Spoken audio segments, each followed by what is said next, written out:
The last terminology and some ideas about etiologies, because we have been talking many years about Vulvodynia and we have lots of interrogation mark relating this area.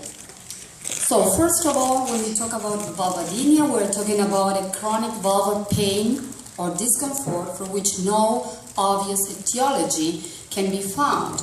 And we all know that this represents a significant burden not only to the social part, to the healthcare providers, but also to the poor woman that wandered around from doctor to doctor, finding an answer to her problem, but unfortunately no one can help her. And it's also a burden for us, for healthcare providers, because sometimes when we see these patients, we do not know what to do. We all know their names, because when we found a patient, we know their names, and if it is in our list, we know that we will have to spend a lot of time with those patients. And so these poor people passed years of pain without finding any type of solution. This is what the patient display over the desk when they come to our office. Lots of medications without any type of response to their pain. And this is the number of physicians consulted. Most of them consulted at least 2 physicians, but look at this, that some of them up to 100. Many people, many physicians don't know or are not very familiar with the signs and the symptoms of Vulvodynia, and many of us don't know even how to manage vulvar pain. So this is commonly misdiagnosed, and it represents a real challenge for all of us. So the prevalence throughout life is 4 to 16%, and it remains, I don't want to, it's too loud, and it remains constant across all decades. It affects women of all ages and ethnicities. So is Vulvodynia something new? No, it's not new. We have been talking about that many years, but look at this. In 1880, Thomas was first reporting Vulvodynia, and he talked about a patient that has an excessive hypersensibility of the nerves supplying the mucous members of some portion of the vulva. Then in 1889, Skin commented on a condition characterized by supersensitivity of the vulva. He says that when the examined fingers touches the hyperesthetic area, the patient complained of pain. And then this topic was not readdressed until 1928, when Kelly talked about some sensitive, deep red spots in the mucosa of the hymenal ring causing dyspareunia. And then we have many years ignoring this condition until 1987, Edward Friedrich reported it. And he started talking about vulvar vestibulitis syndrome. And look at all the terms we have been using when we talk about Vulvodynia. Prior to 2003, we talk about essential Vulvodynia, this is static Vulvodynia, vulvar vestibulitis syndrome, vulvar dysistasia, provoked vulvar dysistasia, spontaneous vulvar dysistasia. So this terminology continues to undergo changes. And it was before 2003 when Dr. Micheline Moyal-Barraco and Dr. Peter Lin proposed a new classification, and this new classification was accepted during the 2003 World Congress in Bahia, in Brazil. But we have to take into account that there are many conditions that can cause vulvar pain, but not all of them are Vulvodynia. So we have to rule out infections, we have to rule out neoplastic conditions, inflammation and neurogenic conditions. So Vulvodynia is vulvar pain without apparent cause, having ruled out all specific disorders. So this is the 2003 terminology and classification of chronic vulvar pain from our society. So chronic vulvar pain can be divided into vulvar pain related to a specific disorder. We have a cause here. For instance, infections, candidiasis and herpes, inflammatory conditions, lichen planus, lichen simplex chronicus, immunobolus disorders, etc. Neoplastic conditions, VIN, Paget's, carcinoma, neurogenic conditions such as herpetic neuralgia, spinal nerve compression.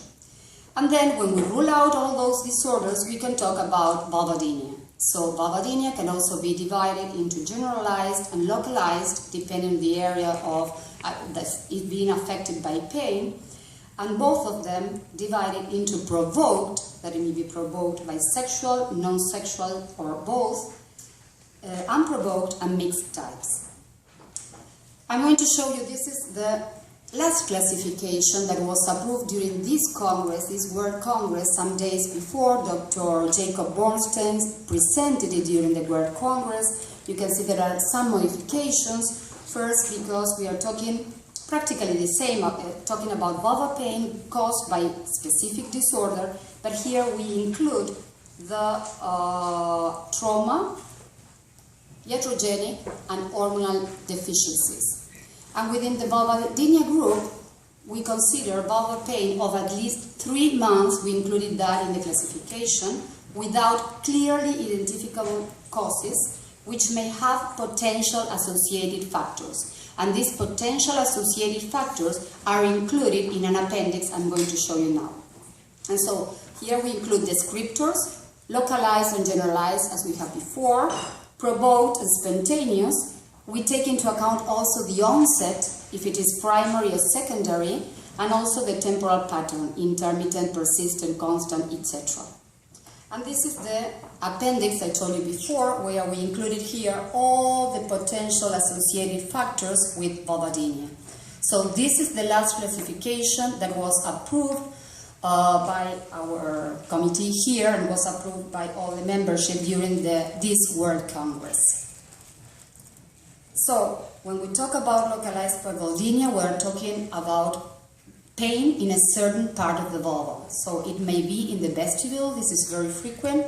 We call it vestibulodynia. If the pain is in the clitoris, clitoridynia, maybe half of the vulva, so we call it hemivulvodynia. Or if it is generalized, the whole vulva is with pain, we call it generalized vulvodynia.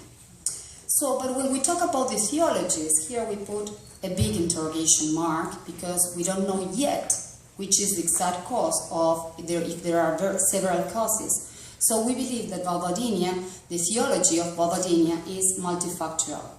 I'm going to give you now a brief description of several etiologies that have been proposed.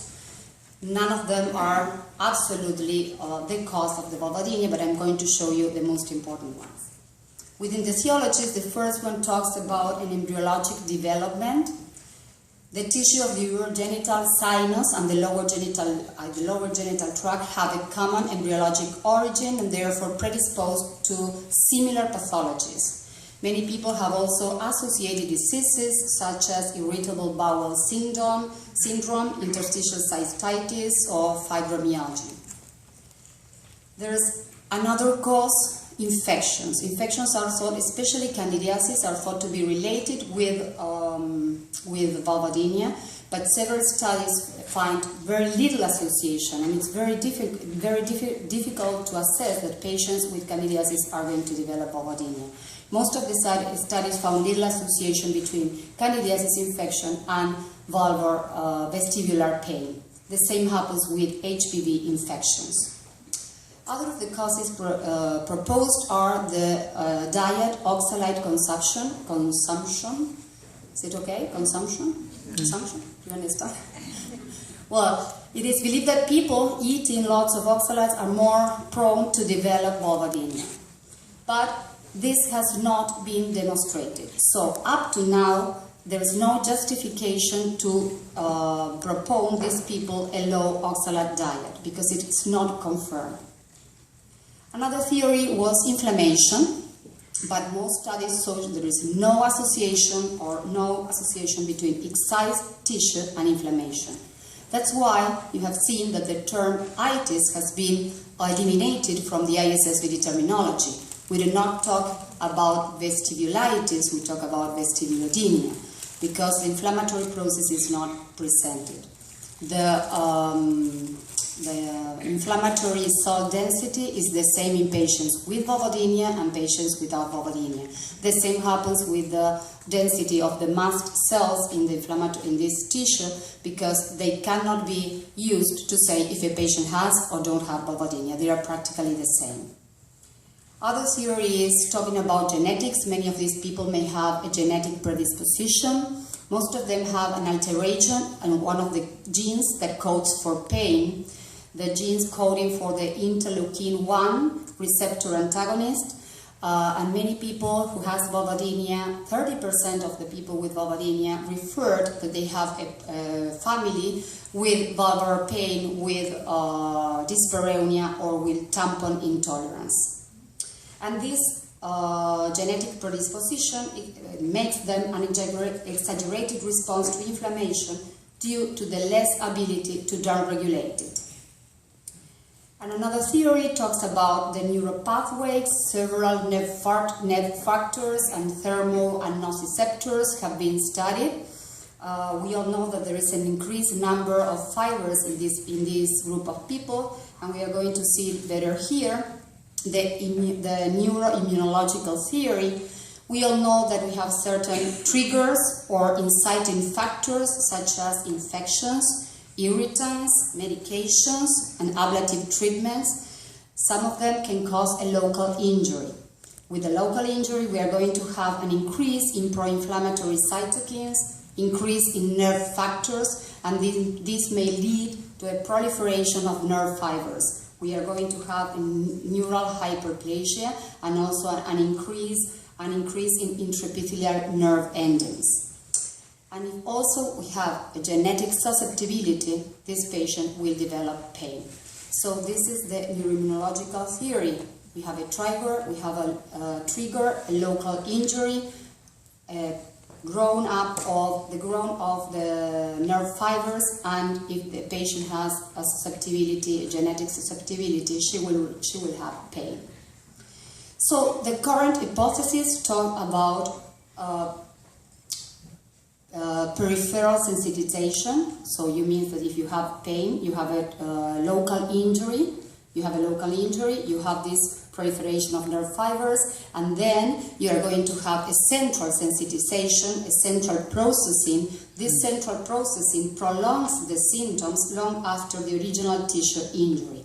And so after time, you can have psychosexual problems. That means that the psychosexual problems are due to this peripheral sensitization and not is the cause of it.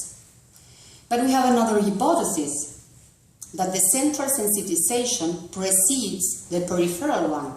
And this is usually seen in people, for instance, who have chronic pain after a small injury, after an injury, and start to develop pain just because of their maladaptive response to pain, their bad response to pain. They exaggerated the pain, they fear pain all the time, they had pain on their head all the time, pain. So after that, pain appears. So we have first a central sensitization, a peripheral, and then you have the allodynia or hyperesthesia. It is more frequently seen this in patients with anxiety and depression. They are 4 times more likely to develop vulvodynia than the rest of the people. They have a special personality, maladaptive response to the pain. We have another suggestions that vulvodynia may be a somatization. This is usually seen in patients with painful genital experiences, maybe due to recurrent infections or due to lots of treatment, especially for HPV infection. Or this is what we usually see in our office. This is very frequent in Latin America. I don't know here what happens, but in Latin America this is very frequent.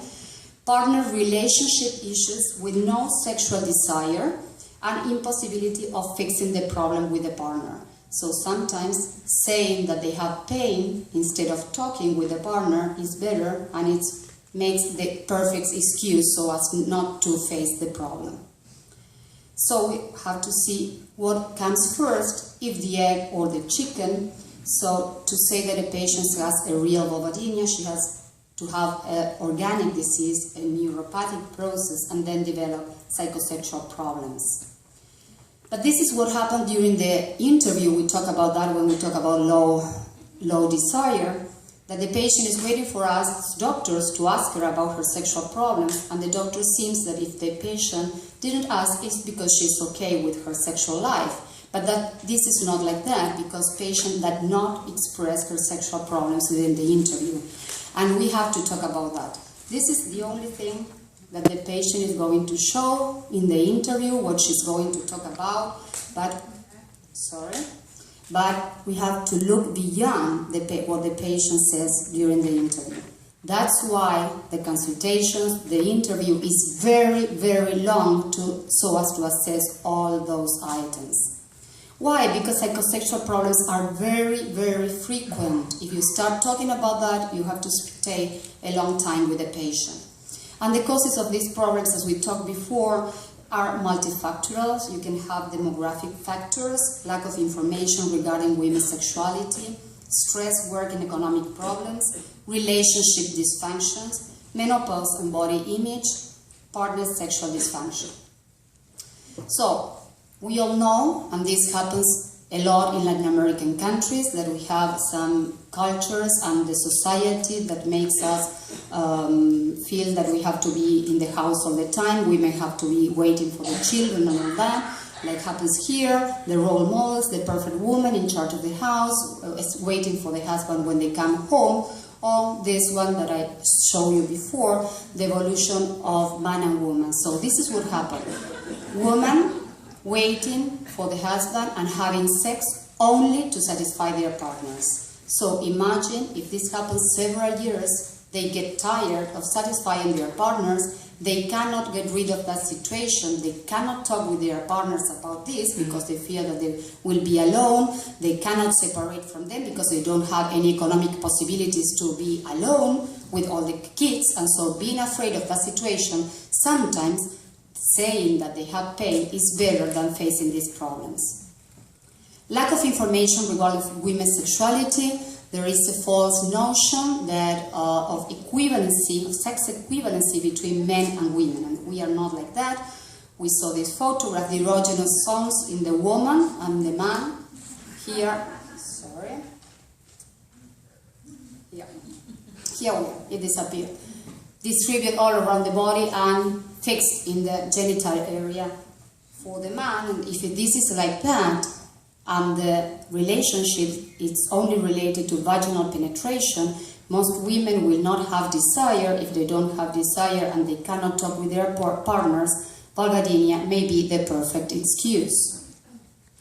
Stress, work and financial problems. We are working all the day and we are very exhausted so as to have sexual activity, and so we said not today, and not today is not today, not today, not today, not today, and so we start not having sex for a long period of time.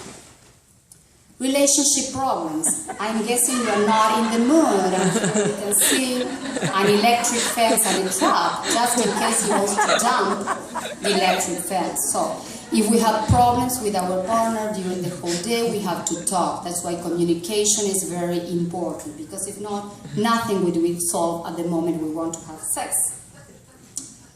Menopause. Sexual capacity that not disappear with age, it only decreases in intensity. Hormone deficiencies exist, but they can be solved. Veronica talked today about the local estrogen that we can use in these patients, lubricants, hydratants, or whatever you want. The problem lies among women who never experience a satisfactory sexual life. So you will see this. He's written a book, 101 Position, and she's written a book, 102 Excuses. One more just in case he appears something new. So you see, that's what happens normally. Body changes. That's another very important thing, especially for women. We don't feel comfortable with our bodies. We don't feel comfortable having sex. And so sometimes it's better not to have sex with our partner because we feel horrible, we feel embarrassed. We all know that the time passes and the law of gravity exists. Sometimes it is very disgusting. In this case, we have to, the mammogram, look where the law of gravity exists. But take into account that in heaven there is no gravity, everything go up. But well, I prefer to be on the earth. So it is very important to rule out all the organic problems, but it's very, very important when we have a patient with vulvodynia also to rule out all these issues, because all these issues in Latin America are absolutely important. Many of our patients are referred to our office telling us that they have vulvodynia, but they really don't have vulvodynia and they have these problems. When we start talking with the patients and working in a team, it's very useful and we can solve many of those problems. So, following our critical therapeutic elements, we have to take into account the complete interview, as we talked before, is absolutely necessary, and you have to have time for those interviews, several days. You can schedule the patient in several days. Knowledge of vulvar diseases and women's sexuality, biofeedback and physical therapy. We are going to listen about that. That's very important. We work with a very good team, physical therapists, and after they appeared in our life, they saved us and they saved many patients' lives because they work very good. They stayed practically 1 hour with the patient, and they are both physical therapists and a little bit psychologists with the patient. So they really, really help. Psychological and sexual counseling, in some cases, it's also very important. So, as Galeno said, the best physician is the one who has earned the patient's trust. And this is what we must do with our patients. It is not necessarily forever. We have to know that, and we have to transmit that to our patients. Sometimes it's difficult, but the patient must know that it is not necessarily forever. For the future, as providers, we have to know all therapeutic possibilities. What it is important is to be patient. We know that sometimes when it is the last patient in our list, we want to kill ourselves because we know that we have to spend 1 hour with that patient, and we know it is very difficult, but we must be patient, and what it is very important, support them during all the period of time she is coming to our office. Before telling you that, teamwork is absolutely important. We work all together so as to solve the problems of these patients. Sex therapists, physical therapists, psychologists, in many cases, are very useful working all together. And before finishing, I want to again invite you to the next World Congress in Postgraduate course. It will be held in September from 11 to 15, 2017, in my country, in Argentina. Here is Argentina. And Mendoza is here, very near Buenos Aires, very near Chile. You have lots of flights from Buenos Aires to Mendoza and also from Chile to Mendoza. You can go skiing if you want. There are lots of wineries, especially for Peter Lynch, who likes wine, so I think he will be very, very happy. The city is beautiful, you have rivers, you have many things to do, so I hope to see you in Argentina 2017. And stay put, because this will continue with Dr. Alan McLean. Thank you very much.